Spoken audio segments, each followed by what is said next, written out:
and welcome to Otterwood Cottage, where we're building a brand new smallholding in the heart of the Lincolnshire countryside. I'm Emma and this is Otter, and we're delighted to have you along with us.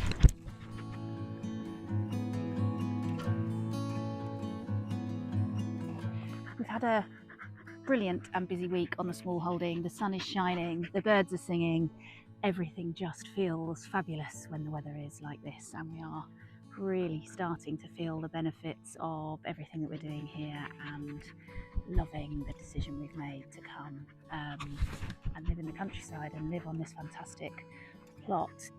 So Mr. H and I were both back at work this week, and at the beginning of the week I set myself a list of things I would like to get achieved during the week. That's not unusual, I tend to do that most weeks, but what is unusual this week is that we actually managed to smash through everything I put on the list and even achieved some side quests along the way. Now, that could be a function of me getting better at setting realistic weekly task lists for us to do. I think it's also a function of the longer days, the warmer weather, the fact that we're able to get outside after work. We've been working a normal amount this week, we've been away for work and travelling for work a normal amount this week, so there's nothing different there. But what is different is the warmth of the day, and the length of the day means that we're much more able and much more willing to come out and crack on with things at the end of the working day before it gets dark. So we've had a fabulous week, we've got through lots, and I thought I would just quickly whiz you around, show you what we've done, and let you know what we achieved on the list, and let you in on some of those side quests as well.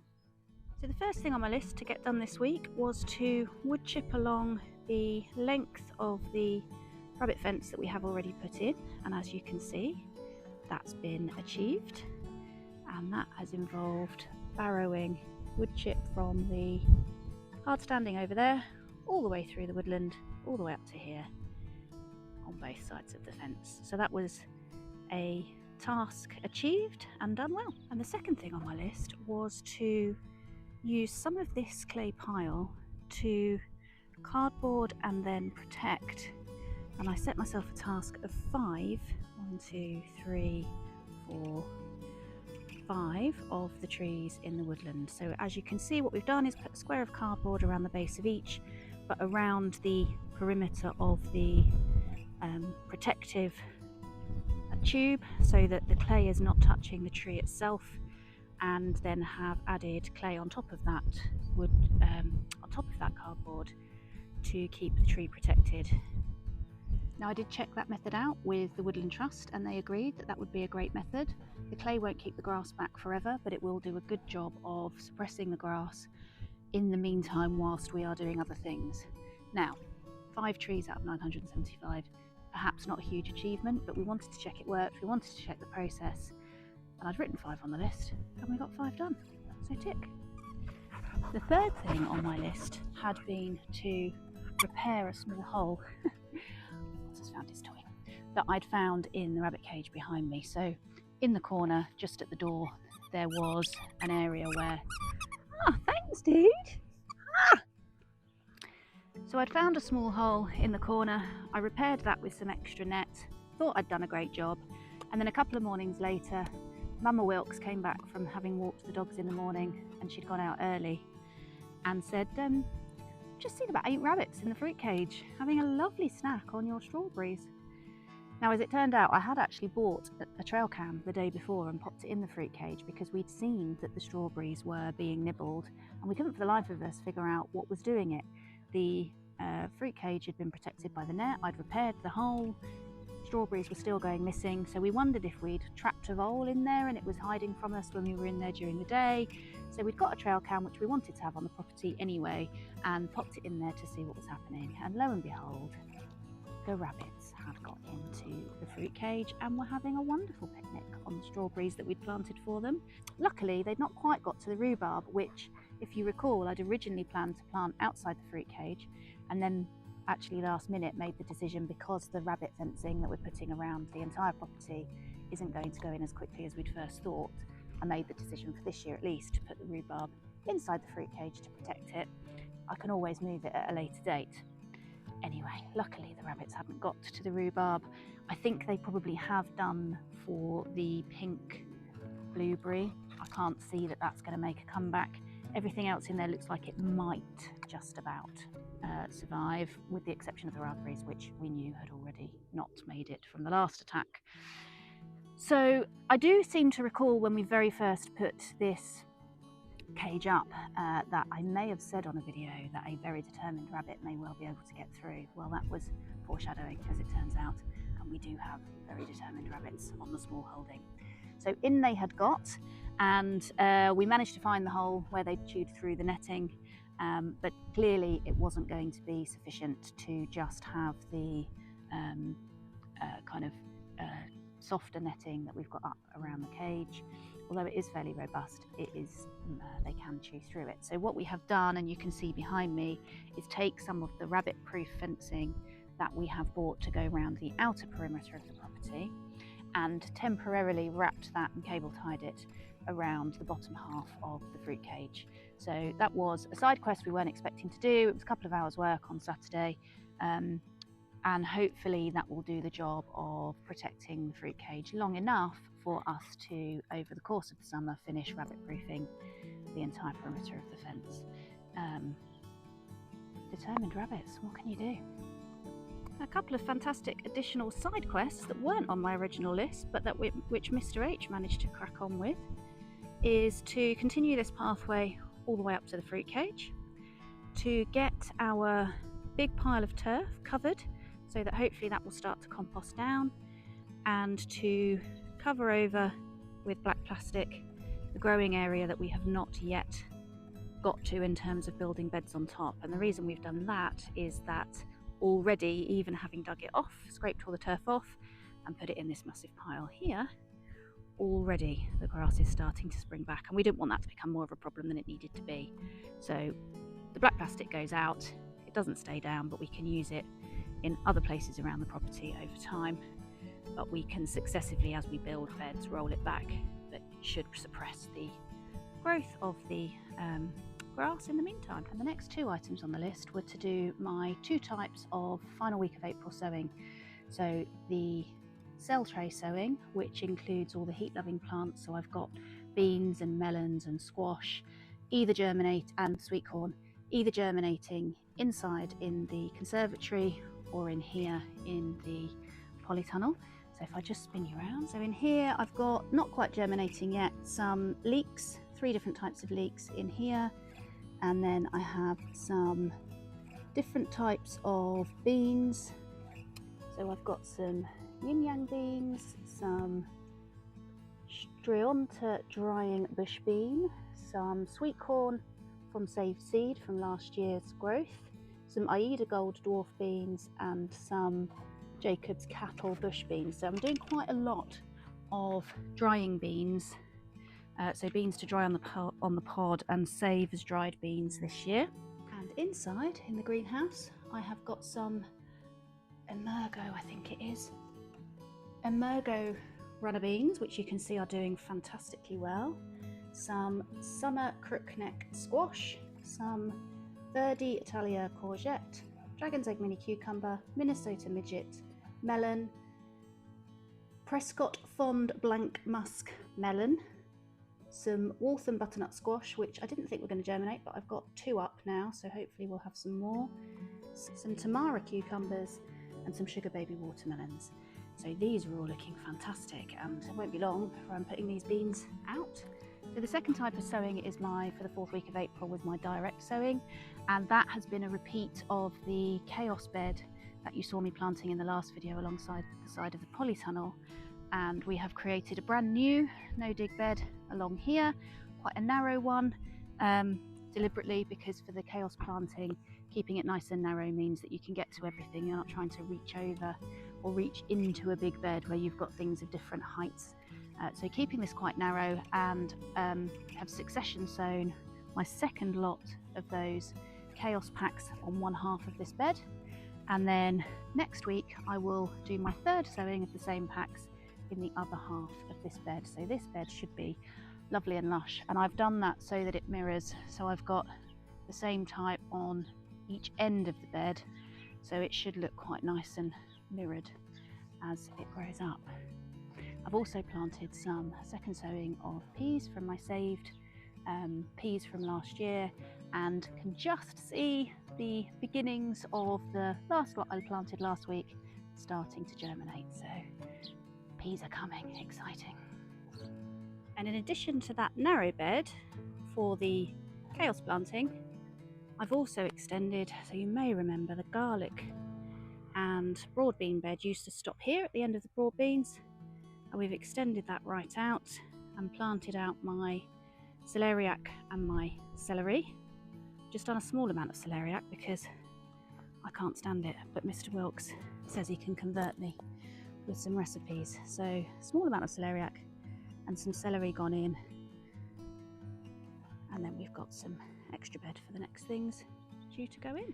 A side quest which we hadn't expected to do this week, but which nevertheless we have, is to sort out the electric fencing, which was working up to a point around the property, and then the power was disappearing once it got to the edge of what we currently have been referring to as Piggy Paradise on this side of the property, and just at the polytunnel on the other side of the property.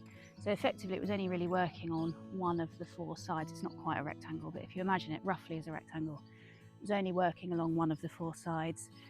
So we were trying to puzzle that out, and Mr. H has done a sterling job in figuring it out, and I'll come and show you our thought process and how he sorted it. So on this side, the electric fencing was working all the way along from the house, all the way along this fence. All three strands were working. When we connected the tape up, it was working across the tape, all the way into this flexi-gate box. This part was working, this part was working, but as soon as we tested this wire, we weren't getting any charge at all. Now there were a couple of things that we tried. The first was that this bush had overgrown and was making contact with the wires, so we wondered if that was shorting the system out. So side quest number one, in sorting out the electric fencing, Mr. H chopped that right back. That didn't make the difference, but what did make the difference was that he noticed that one of the connectors along here was really rusty, and so he moved it, sanded it off and moved it to another place, and that solved the problem. So it turns out that if your connectors on these, now many of you who are experienced will be saying, well, that's blinking obvious, Emma. Obviously rust is going to interrupt the flow on an electric fence. We did not know that, so we now do know. If you have rusty items, rusty hooks, sand them off, clean them off, or replace them, and that will mean that your electric fencing will work. So hurrah, it is now working all the way around, which means that you can't see it because it's the other side of the hawthorns, all the way up there, all the way along the back, and all the way around to where the polytunnel is working. We've got a couple of broken strands there which we know we can fix, which will complete it so that it is working all the way round. Now while I'm talking electric fencing and rabbit fencing, because this is the area I've just pointed out to you is the same area that we are going to be installing the rabbit fencing. So we're going to have belt and braces for, I mean, the 3-strand electric fence would never stop a rabbit, they can just go straight under it. But belt and braces for any animals going forward. We will have the electric fencing and the rabbit fencing all the way around this field. Cow fields, the larger field to the side of me, will just have the electric fencing. But we have got a bit of an issue with how we are going to make the rabbit fence cross a ditch. So let me take you over there, because the hive mind of YouTube might have a solution for me. Now you might remember it wasn't so long ago that this area here was completely full of water and there was no way I could have snuck through this bit, but now, hurrah, nice and dry. Okay, so this is cow fields, just to situate you. There's the barns, and this length of fencing is where we have started rabbit fencing. We're up to there. We need to come all the way down here. Let's not think too much about how much is still left to do. La la la.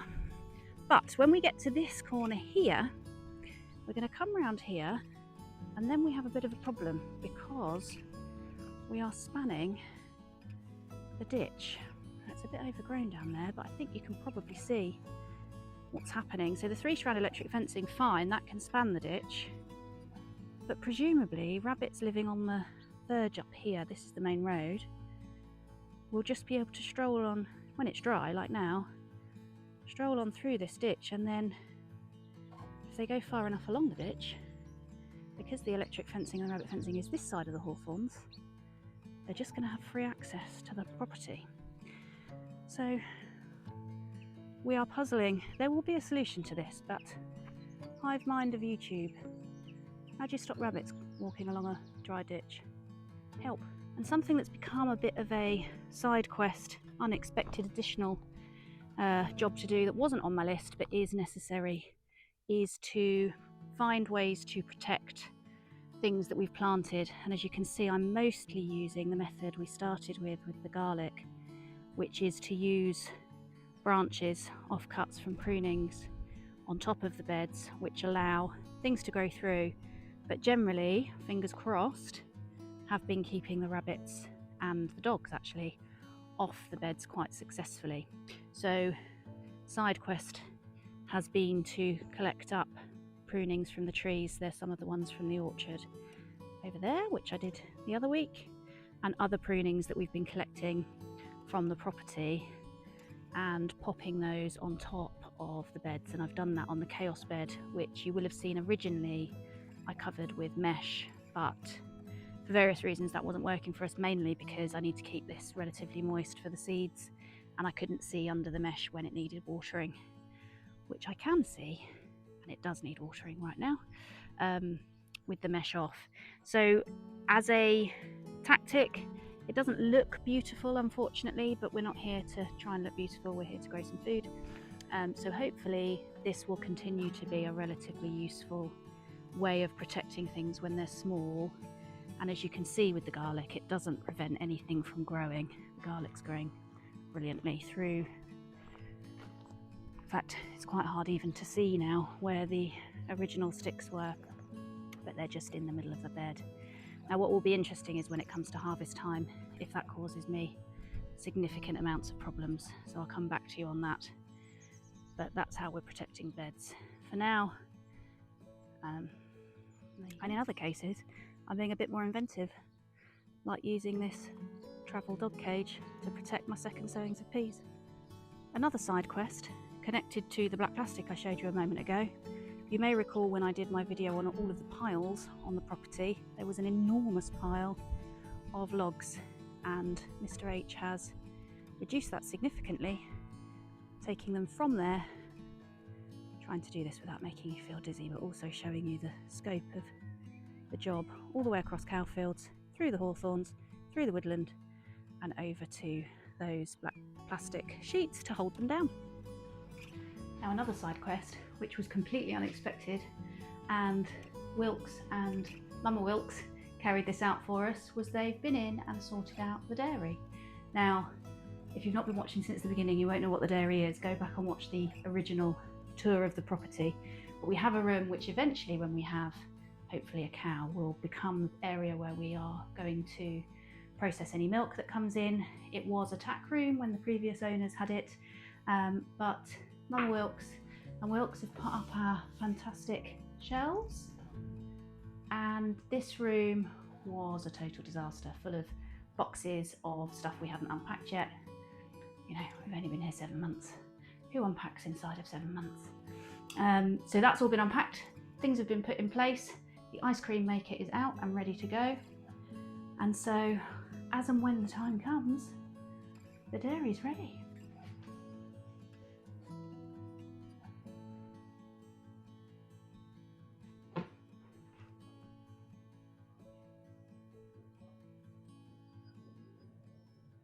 Just while I've got the guinea pigs behind me, we did have some very sad news this week as well, which was we started the Easter holiday with 3 guinea pigs, and sadly Coco passed away on Friday, as guinea pigs sometimes do. No reason we can see for it, just found her passed away in the cage with the other 2. We can't see any reason for it happening. Unfortunately, it is fairly typical of guinea pigs. that they sometimes do just die for no observable reason. The other two are absolutely fine, showing no signs of any issues at all. So Coco had a wonderful time while she was with us, enjoying a lovely life on the small holding, and we had to say goodbye. So there you have it, quests on side quests, and I think a really productive week. Now, I've definitely forgotten things. There will have been other stuff that we have achieved this week, just the day-to-day life admin that goes on, but there will also have been other tasks that I've missed. And I think the key message here is that I said at the start that perhaps part of the reason is writing more reasonable lists, perhaps part of the reason is the longer days. Those things are definitely playing into that sense of achievement, but the biggest thing is just that we have brilliant teamwork going on here. We've got 4 adults all working flat out most of the time to make this place beautiful, and we couldn't do it without all working together, all supporting one another, and it just is such a special place. And it's special because Mr. H. Wilkes, Mama Wilkes, put so much effort in, and they rarely appear on camera, but they are making this place run the way it does, and that's what allows us to make this content, bring it to you, and to live in this amazing property as we're building this dream together. So there you go, thank goodness for family. See you soon.